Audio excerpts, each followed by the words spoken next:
prawn रे तो बहुत सारा रेसिपी निश्चय ट्राई करथिबे जदि ए रेसिपीटा ट्राई करनांदी मु कहबी डेफिनेटली गोटे थर ट्राई करंतु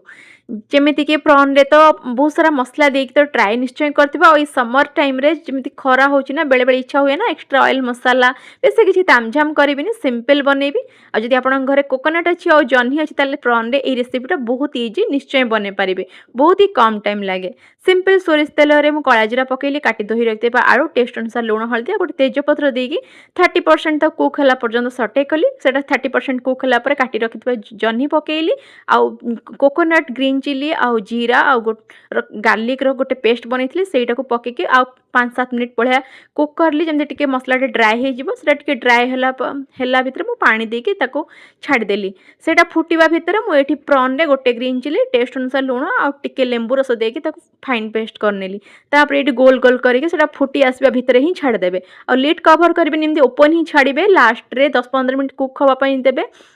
प्रॉन टा जति जल्दी कुक हो जाए सेति सॉफ्ट भी थाए लास्ट रे खाली ग्रीन चिली ऐड करिली और लेंबू रस और टिके धनिया पत्र ऐड करिली लास्ट रे सोरिष तेल 2 चमचा निश्चय देबे तार फ्लेवर बहुत ही बढ़िया आसे टिके राग टिके खट्टा और सोरिष तेल फ्लेवर टा ना बहुत ही टेस्ट लागे जदि वीडियो पसंद आछि प्लीज चैनल को सब्सक्राइब